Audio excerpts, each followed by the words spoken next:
film is over 100 years old at this point in 2022. But despite being over a century old, it is still relatively new in terms of a platform for storytelling, and it is enjoyed by millions upon millions worldwide. Many people relate to film, and I, for one, as a youth, desired to be involved in film in some way, and over the years and into my adulthood, I have matured in terms of the stories I like to tell. So for this class, I've decided I wanted to focus on Japan as the country of choice. Japan has been involved with films, whether that be short film or so, since 1899. Having selected Japan as my country of choice for this class, there is still more for me to learn about its culture as well as its film history. I have yet to even watch my first Akira Kurosawa film, and I only know so much about anime as well.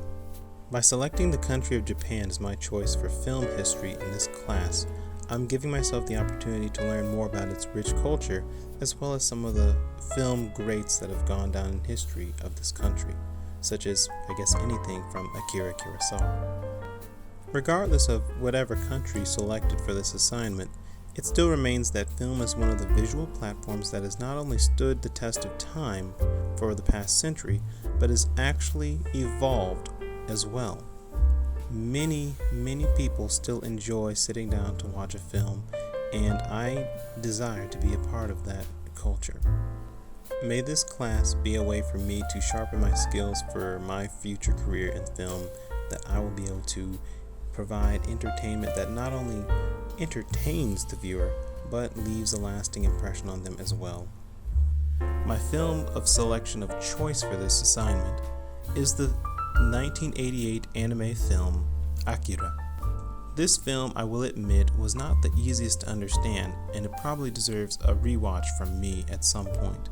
But there is something about looking at the front poster of the film before even having watched the film. When I would see it on the shelf at Best Buy, I didn't know what the film was about, of course, until I watched the trailer, but just something about looking at the mystery of the main character on the front of the video cover, walking up to a motorcycle on a dark street, and there was just something intriguing or cool looking about that.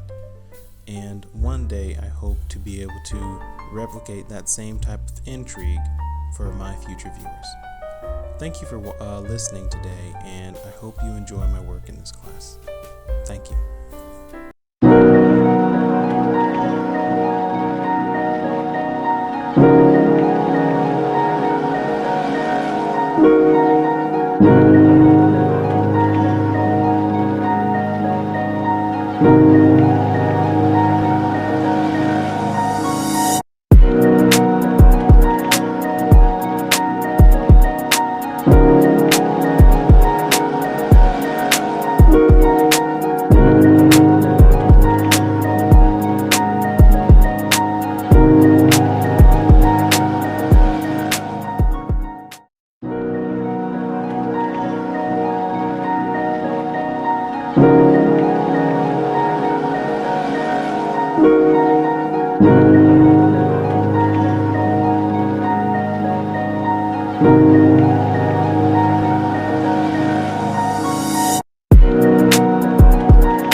The television series I have selected for week 3 is the Netflix original anime series titled Yasuke. The series was created by LaShawn Thomas and produced by Matthew Shaddix. This anime series is inspired by the life of Yasuke, a samurai warrior of African descent who served under Daimyo Nobunaga Oda during the 1500s as the first man born of a foreign country to hold the title of samurai. Though I did not find the exact budget or profit of this anime series, I have read that the average cost of a 13-episode anime is about $2 million. As mentioned earlier, This series was created by producer and director LeSean Thomas. After discovering that there was a history to the character of Yasuke, Sci-Fi.com states that LeSean Thomas saw this story as an opportunity to create a new action hero. The interesting part about Yasuke's story in anime is that it focuses on a black protagonist in a genre where this is not typically common, not to mention the Japanese samurai culture as well. This Netflix series carries a TVMA rating, and the content is graphic, so it's not recommended for family viewing. Though some viewers may have truly enjoyed this show, unfortunately, it does bear a 6.2 rating out of 10 on IMDb's website and doesn't appear to have the most favorable reviews from everyone. As for the future of the Yasuke anime series, according to Trinikid.com, the renewal status is pending. So, let's see if time will tell if Yasuke will have a future on Netflix. Selecting an over-the-top streaming service will take some careful thought and consideration, but I would like to select a streaming service that would be friendly to independent filmmakers. Seeing that I haven't conducted any in-depth research, for now, I'll just go with Prime Video.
In an attempt to describe film in my own words while also paraphrasing the article Anatomy of Film by Bernard F. Dick, my thoughts on the topic would be, I believe that the words film and movie are somewhat synonymous nowadays in terms of the content that is released in theaters or to streaming services as well.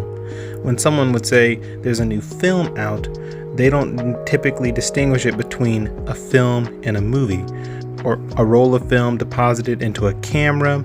Someone might be filming something, or, for example, there's a brand new Batman film that was released in theaters this year. With that being said, I don't often hear people say, hey, let's go check out the local cinema, or have you seen this new cinematic piece lately? It's just not as common. However, Bernard's piece lists or regards cinema as more of art, or as I would see it as a category rather than just calling it, hey, I'm gonna go watch a new cinema. With that being said, I would suggest film and movie to be more synonymous with one another, whereas cinema could be more of the category that a film or movie could be placed in. As for the Japanese film or movie that I selected earlier this semester, I went with the 1954 Japanese horror film, Godzilla. I have seen this film listed as a horror film. However, it is not to be compared to something like Friday the 13th or A Nightmare on Elm Street, but to view it in terms of the despair caused by this giant creature terrorizing the city, I would suggest that the horror is found in just the reactions of the people and the devastation that is caused in the amount of damage and deaths caused by this giant radioactive lizard. While not every viewer will recognize what good editing is, it should be fairly obvious when editing is bad or choppy or just doesn't seem to flow naturally. And from what I recall viewing in this film, there were not scenes like that, or at least not something very noticeable or memorable. The story was not really complex, and the scenes flowed from one to the other in a way that most viewers should be able to follow without a problem. In regard to color, I will state that this entire film is in black and white, so noticing any standout colors would obviously be difficult or impossible. A need for close-ups in film is useful in highlighting scenes with intense emotions such as sadness or fear, or in this film, or in Godzilla's case, showing people in their despair and sadness or shrieking fear of the giant monster terrorizing the city. Close-up scenes are useful because they get to invite the viewer into the personal space of the screen actor and show exactly what they're feeling.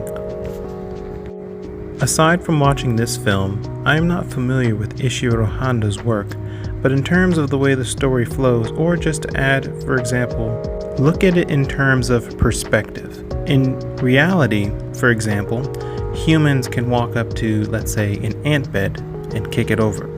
The ants will scatter around and then eventually perhaps rebuild their anthill. In Godzilla 1954's case, Godzilla would be the role of the human and the city of Tokyo would be the anthill. And we, as viewers, get a chance to witness the terror and the despair of each human, or in this case, the ants, as they scatter about, watching in terror as their city is destroyed. With this film, director Ishiro Honda was able to successfully bring to the screen an object of walking chaos known as Godzilla. Even though by today's standards, the effects of this film would clearly be labeled as outdated, for the time being in 1954, director Ishiro Honda and the team behind the production of Godzilla was able to showcase a product of dedication and skill.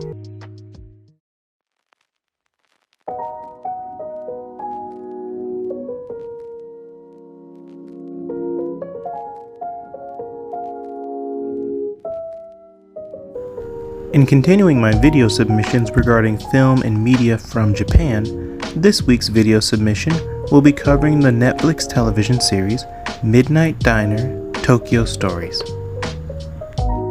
Described by IMDb as an anthology of human relationship stories, I was able to witness this firsthand upon viewing the first episode of this Netflix series. The first episode was not hard to follow.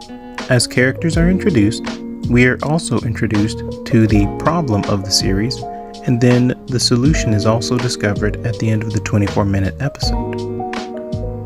The editing is done well and is not hard to follow. In this series, you can tell that it is not very complex in setting in terms of just where all the actors are on the screen. Some scenes will take place in, for example, a radio station, and the others will take place within the actual Midnight Diner. Though between transitions, whether they're in a car or not, you can tell that these scenes do not require a lot of attention, so to speak. That being said, I would go on to assume that this Netflix series may have been filmed on a somewhat modest budget in comparison to other projects. In regard to color, viewers will notice that aside from the intro, which displays the colorful signage of the streets of Tokyo, this series, which mainly takes place inside of a diner, will notice that this series uses muted colors. I would actually go as far as to compare the diner's color to that of an attic space.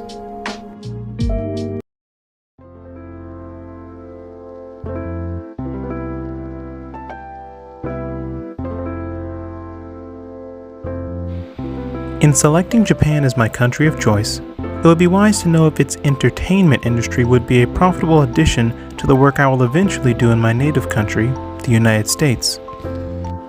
According to Variety.com, The Tokyo Broadcasting System Television of Japan is seeking to make an impact in the field of international media content, funding international programs and seeking collaboration opportunities. Variety states this as a move that befits the streaming era. This is good news for those who wish to get involved with the entertainment industry. Hopefully, this will provide a great opportunity to set foot on an international playing field. According to Statista.com, Japan is among the biggest film markets in the world.